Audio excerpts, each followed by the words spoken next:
He's one player I'm never worried about. A lot of people talk about Mbappe and he's struggling. Is he going to be a Hazard 2.0? Please, Mbappe is Mbappe. It's in a different bracket altogether.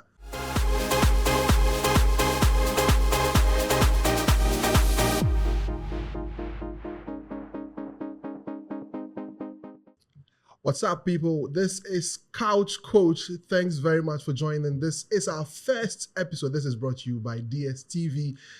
I know they are the ones bringing us everything we want in the world of football, be it the La Liga, the Champions League, the English Premier League, everything live on DSTV. So kind courtesy DSTV.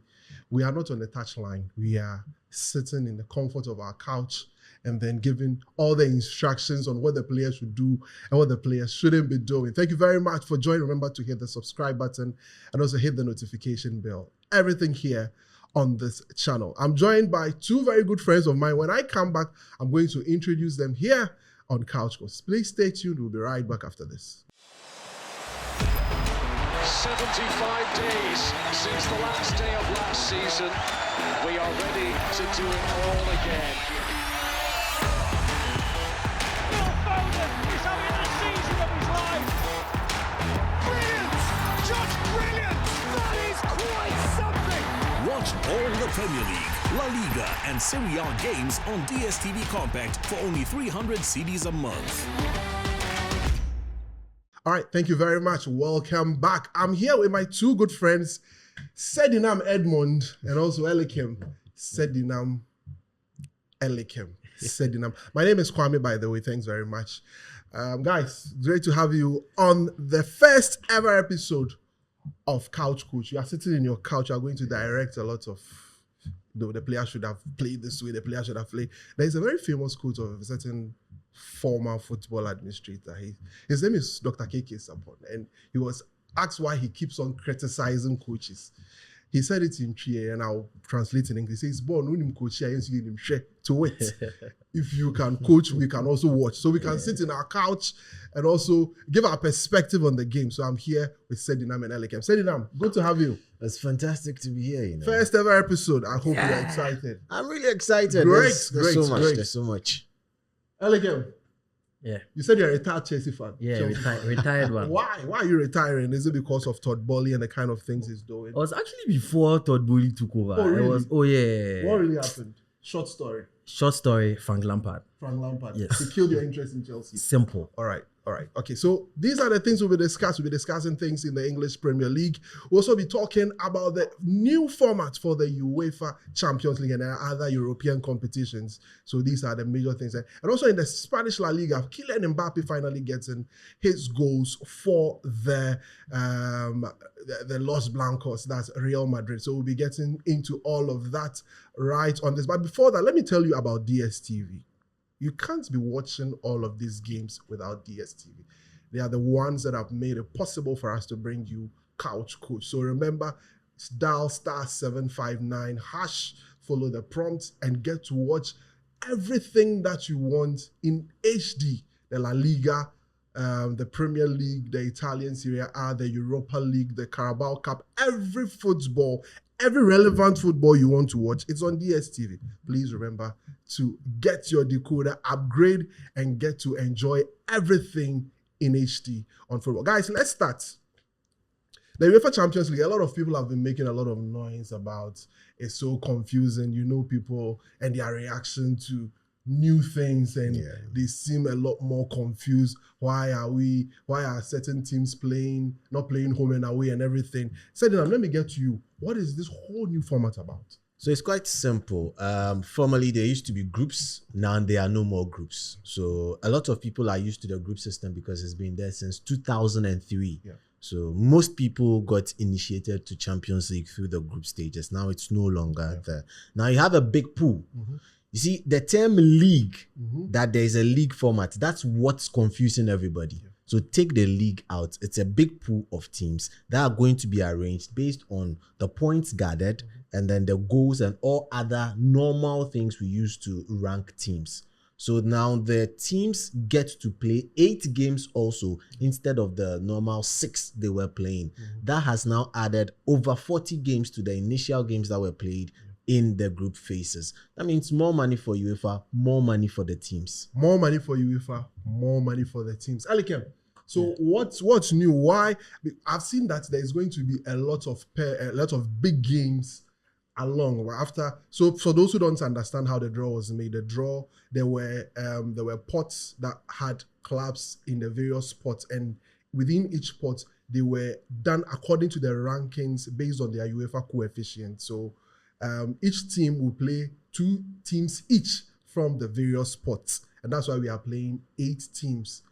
8 different teams. So you have the Real Madrid versus Liverpool and all the other games that's coming. But like, what do you make of this new draw, and what are some of the new things we should be expecting? Oh, I think it's a great initiative. To me, it's a reaction from the failed European Super League. So this is like a. So you mean they copied? Exactly what they simple, Yeah. because I think, and it's a nice thing to do. I mean, nobody questions innovation. Everybody has to go forward, evolve. So I think it's great. The new format is really simple. I think the first 8 teams qualify to the round of 16, and then we have from I think 9 to 24 pairing up and then playing the home and away game as we know it, and then they meet the 8 and then it goes on from there. I think it's quite simple and it's okay. More games for everyone, the fans, so I think it's fine. So basically that's that, and it's going to run from September to January, the group phase, and then from there the normal one that the round of 16, which will be contested home and away, and then the quarterfinal home and away, semi-final home and away, and then the grand finale, which would be the normal one that as well, a one-off game that will determine who will be the champion of this UEFA Champions League. The same would apply to the other European competitions, that's the Europa League and also the UEFA Conference League, which has a bit of a tweak. Saddam, do you have an understanding of the tweak? So they Conference have League, the Conference League. Where your team Chelsea plays, actually. I needed to put that on the record. He's a Chelsea fan. I'm not going to say anything about Chelsea for now. But let's go. Chelsea's a whole different ball game altogether. Yeah. But in the Conference League, there were 6 pots, and you get to play one person from each pot. Okay. So they get to play 6 games, and hence they would finish their group phases earlier. Okay. So they will finish their group phases in December. Unlike the other competitions that are going on to finish in January. That's the only little tweak. They get to play 6 instead of 8. All right. If there's anything you are missing, you can leave that in the comment section and we'll gladly give you all the answers. Remember to subscribe, like, and please share with us your comment, what you think about everything that we are discussing here from the European competitions that will be played this season. It's starting in September. Please, the Europa League will be on Go TV. Get your Go TV. If you can't get the DSTV, just get your Go TV Super Plus. Yes, Super Plus. From up until November 10th, there is a promo we are running. It's no more 300 cedis. It's 265 cedis. Just get it. On Go TV. So if you think you can't, if you're a United fan like me, and I don't care about what's happening in the Champions League, I'll just get my Go TV and then just pay 265 cedis.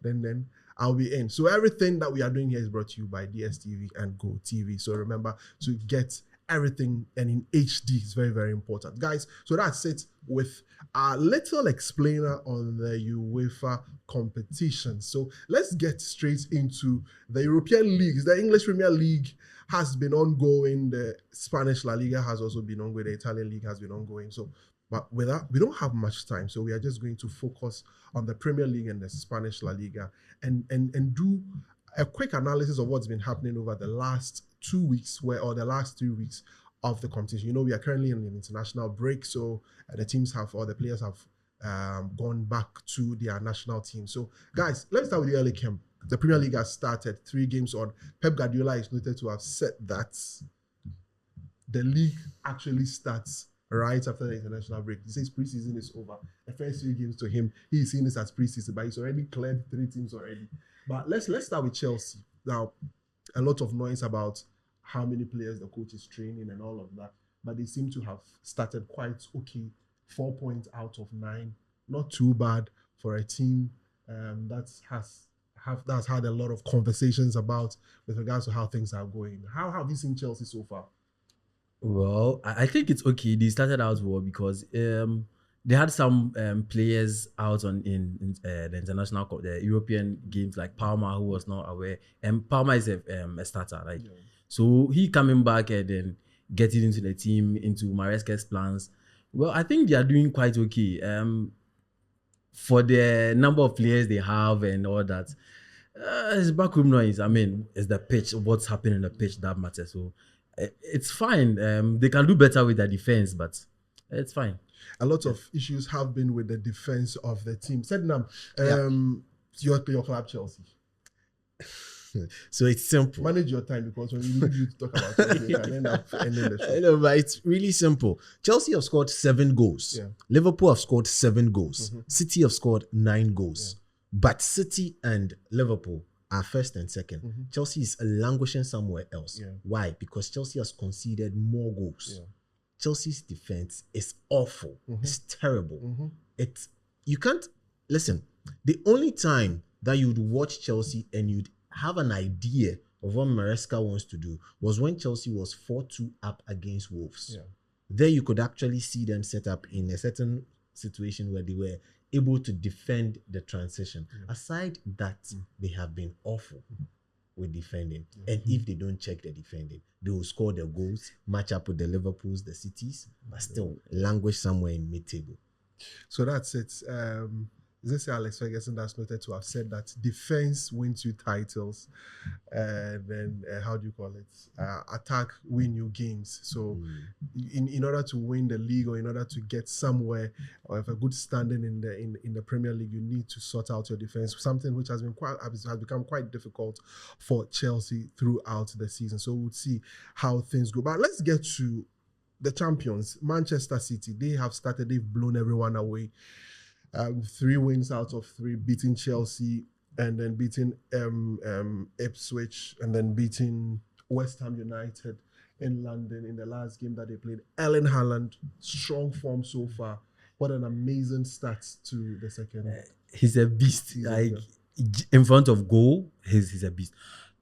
If you look at Haaland's games ever since he came to City from Dortmund, his game has actually evolved. True. If you actually you watch what he's doing, the way he connects with the teammates, and it's not as in his first season where he was almost hugging the 18.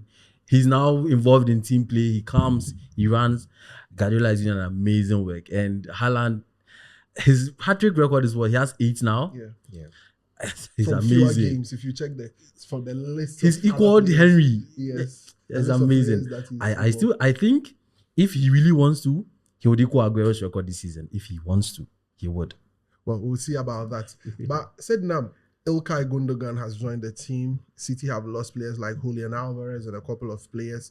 But how much of an effect do you think the 115 charges will have over City in their competition for the title? Well, that's where Guardiola comes in. Yeah. He's the coach, and he needs to motivate the guys to keep their eyes on the prize. Yeah. The prize here is go for the 5th win. Mm-hmm. Let the boardroom issues handle themselves. When they get there, they'll cross that bridge. But for 115, definitely, there's going to be one hook in there that would definitely get them onto the list. There's going to be at least, you can't tell me there's going to be 115 and you not get any at all. You're definitely going to, so it's either going to be a transfer ban, some point deduction, but people saying they are going to get relegated, that one is a bit far-fetched for me. Frankly speaking, it's a bit far-fetched. Yeah, well, for those who don't know, the charges, or the hearing for the charges is somewhere around the 16th of September. So in this same month, the hearing is going to start. As to how it affects the club, well, we don't know. We'll see how that one goes. But great start for Manchester City so far. But their neighbors are suffering. Their neighbors in the red corner are really going through it. Erik ten Hag, over 600 million spent so far for the club. Over 16 players bought for him ever since he came in. 1 win out of 3. Finding it very difficult to, define a very good style of play for the club. And there's been a lot of commentary about whether he stays or not. Just after the game, there was news from the CEO and the sporting director that they are still backing. But for those who don't know, that interview was granted 3 hours before the game. So I don't know what was going through. I don't know if you've seen the picture of Sir Jim Ratcliffe, who looked very, very, very, very, very angry right after the game and all of that. But guys, Manchester United, are they ever coming back? They would eventually. I think they just have to put the right things in place. I don't think Ten Hag is the man for that job. Ten Hag is the one to restore them to glory. But they would. I don't. What's been the problem? I don't even know what Ten Hag is doing. Whether it's a start, because Ancelotti just came in and we can see what he's doing with it. It's quite different from what Klopp used to do. Like you can see the boys buying into his philosophy. Even at Brighton, the new coach, you can see the boys buying. But Ten Hag is 3 years. Come on, we don't know what Ten Hag is doing. You know the funny thing. When you check the Man United bench, there is Erik ten Hag, former Ajax coach. Rene Hake, former coach of Go Ahead Eagles in the Eredivisie. And then there's Ruud van Nistelrooy, former coach of PSV Eindhoven. And Slot, former coach of Feyenoord, beat all of those three. It was like Shatawali telling everybody won. All the coaches had to take Charlie, how did it go? What do you think has been the fundamental problem for Man United, and where do they go from here? Man United's problem for me, I think, is direction. Once they know exactly where they want to take the team and what they want to do with the team, they would head in that direction. Elikam speaks of Ten Hag not knowing what Ten Hag is doing. The changes of coaches, different philosophies keep coming in. They want to impact on the club, their own kind of philosophies. You've got Ancelotti coming in for Liverpool, who is towing the clubbish kind of line. You've got people, Fabian Hessler, coming through to continue the Brighton kind of let's hold the ball, let's progress this. But for Manchester United, ask yourself, exactly what does the club want to do? Well, maybe you can look at it from this perspective where there is a new direction, there's a new football leadership that is trying to, have an idea of what the team wants to play and all of that. So maybe it's another perspective that we can look at things from. But then if they just started. No, we can't say they just started. I'm talking about the new football leadership. No, football leadership just started, but they are keeping the coach. The man who has already been in the helm of and a chunk of their players. Who are they? And it's sad to see how much has been expunged and there's nothing got from it so far for Manchester fans. Manchester fans are not happy with the 2 trophies they've gotten. They are more interested in where they place on the league log than the 2. Okay, 1 French trophy and then 1 prestige. What are you trying to say? What are you saying? Say it quickly. So for a lot of people, the French trophy is the EFL Cup or the Carabao Cup, and then it's still 2 trophies. Okay, 2 trophies. 2 major trophies. So what is your major? problem? Yes. So what is your problem? So 2 major trophies. Aside the 2 major trophies, me, but I'm not allowed. No problem. Aside the 2 major trophies, Manchester United fans are interested in where they end on the league log. That's absolutely to have a Chelsea team that had an abysmal, poor season last season to finish on top of you. It's a no-no. Look at how much has been spent. How much has been made is not something we want to talk about because it's also nothing to write home about. But how much has been spent and still this kind of performance is really bad. It's really bad. Everybody seems to have forgotten that there's a Tala Malasia in this United setup. Who has not played in months. And he's over 1 year. Is it safe to give Ten Hag till December? Ten Hag should be in charge because they are literally changing the team to suit him. So he should be in charge. When he leaves, one of his assistants are definitely going to take up the charge. Aside that, if any other coach comes in, they would also want to bring their own players. And then the cycle begins again for United. Well, that's Manchester United's story continues unending as to whether United will be anywhere close to challenging. Well, we'll get to know that as and when we get there. All right. So we have some few, but let's look at Arsenal. Now, they have been challenging for the last 2 seasons. Arteta found a way to bottle the game against Aston Villa last season, which cost them the league. But they've started the season quite well. A red card that affected them in the game against Brighton and making them dropped 2 points. Now they are on 7 points. But it's been a good start. Firm defense, very, very good football from Arsenal so far. Are they challenging again? Are they winning the league? Definitely they will challenge. Are they winning? As to winning the league, I don't know if they would, because no disrespect to Brighton, but these are games you win. You don't draw. You don't come from these games with a draw. You win. They had very good chances. It was the conversion. Even before the red card, it was the conversion. If they had, the outlook of the game would have changed regardless of the red card. I think these are games you win. Last season, Aston Villa, same thing happened. But they can do better. I think they can do better. But these are games you win. These are games you win. Say it, I'm Arsenal. Say it. No, I love Arsenal. Let me just start with that. I really love Arsenal, but I feel the one thing they needed to do in the transfer window, they didn't. Striker. Exactly, they did not do it. I kind of disagree with people when they say that. So let me explain mine. Okay, but I also think the reason why Arteta didn't sign a striker is for his front three. He sort of wants players who can interchange the position. So if you look at Martinelli, Trossard, Havertz, Saka, now they've added Sterling.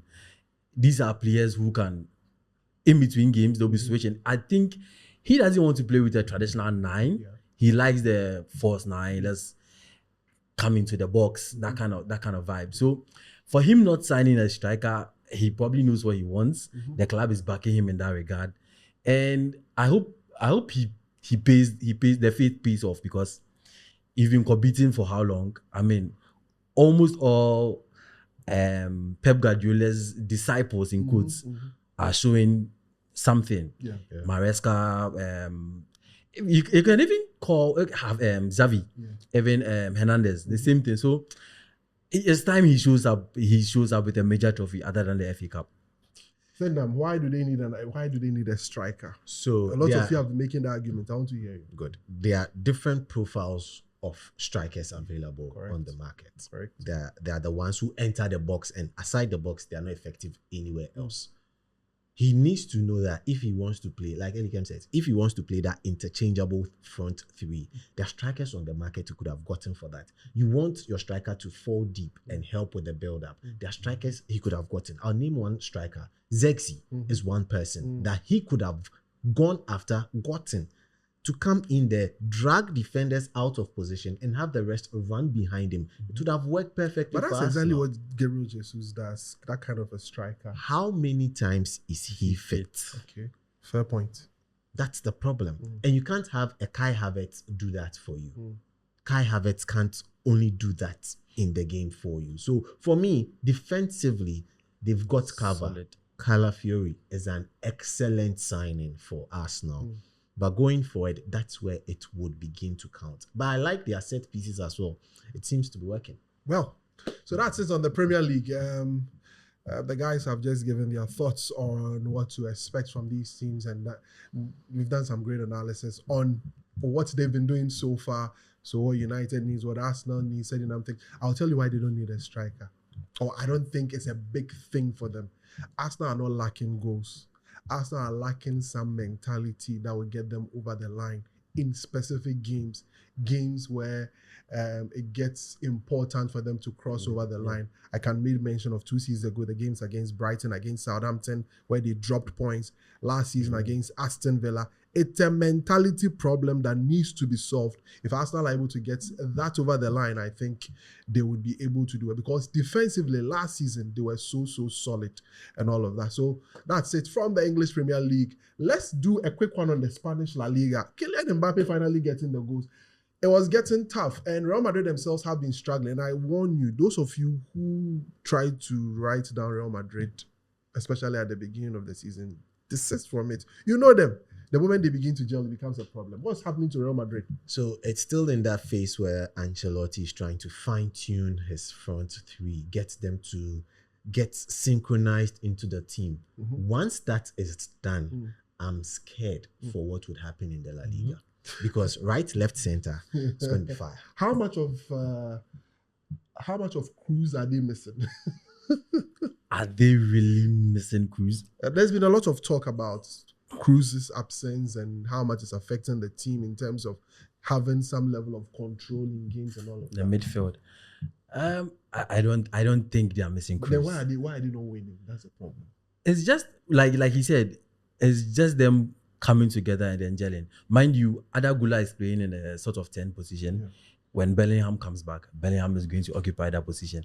And it might have to go through a mini adaptation process with Vinicius, Mbappe. So I think it's just time. Once they click, once they get into gear, it's all guns firing. And Mbappe scoring his first 2 goals in La Liga, I mean, yeah, it took some tension and some relief off him. I think he's now calm. He'll be at ease now. And going forward, we can only just, everybody knows Mbappe, what he's done in Monaco, PSG. It's just going to be all guns firing. Well, he's one player I'm never worried about. A lot of people talk about Mbappe and he's struggling. Is he going to be a Hazard 2.0? Please, Mbappe is Mbappe. It's in a different bracket altogether.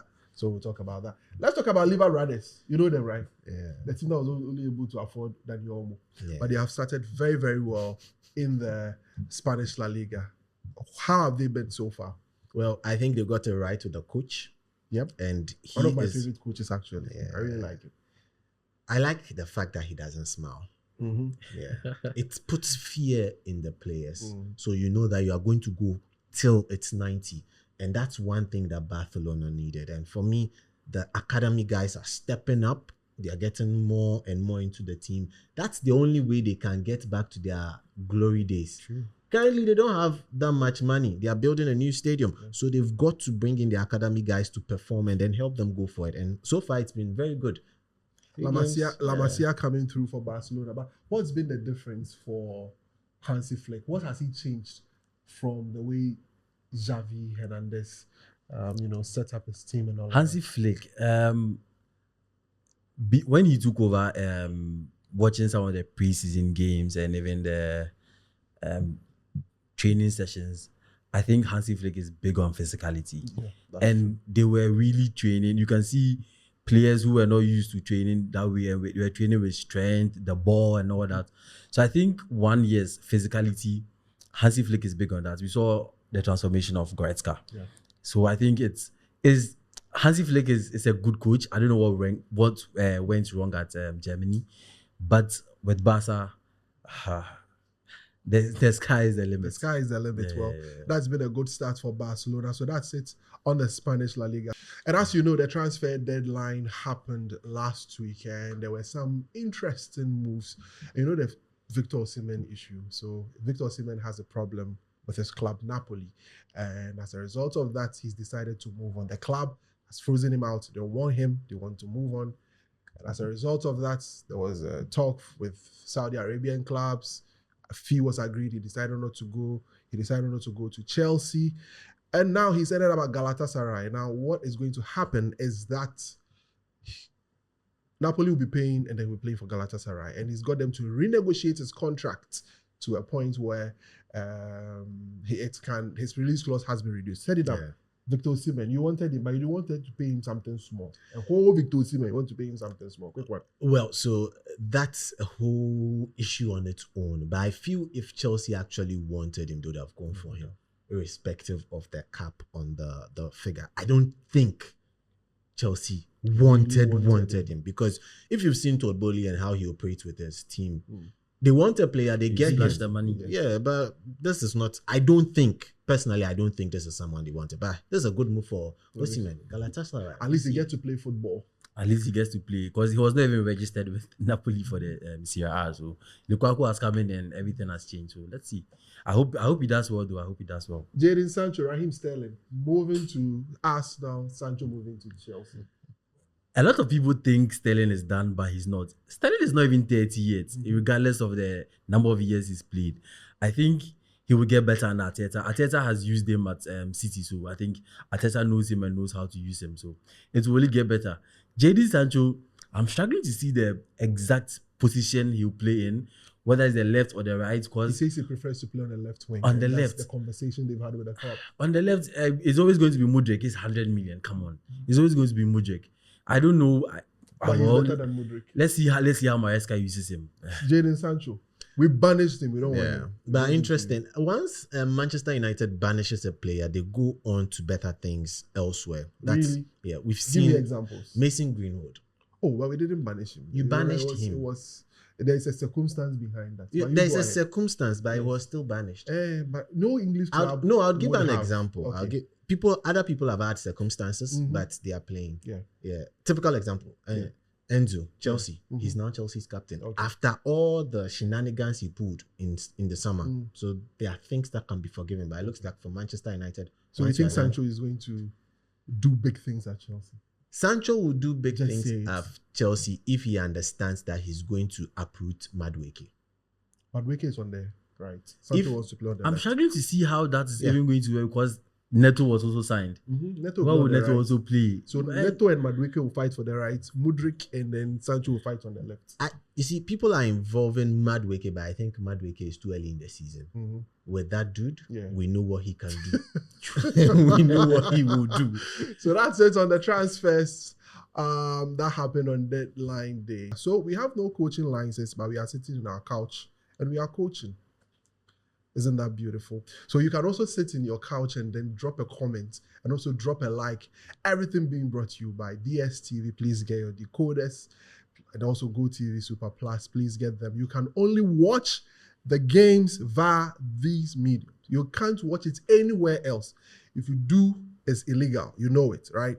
Just spend some small money, get to DSTV, and then get your decoders, get to GoTV and get your decoders. You can watch the English Premier League, the Serie A, and then the Europa League on GoTV. If you can't afford DSTV, 265 cedis, Super Plus, you get it. And also on DSTV, and also you can watch all the games in HD and live, and also all the other sporting activities also will be on DSTV. So please remember to get a decoder. All right, guys, thank you very much, Sedinam. Thank you very much, Elikem, for joining us on our first episode. We'll bring you a lot more here on the, what's the name again?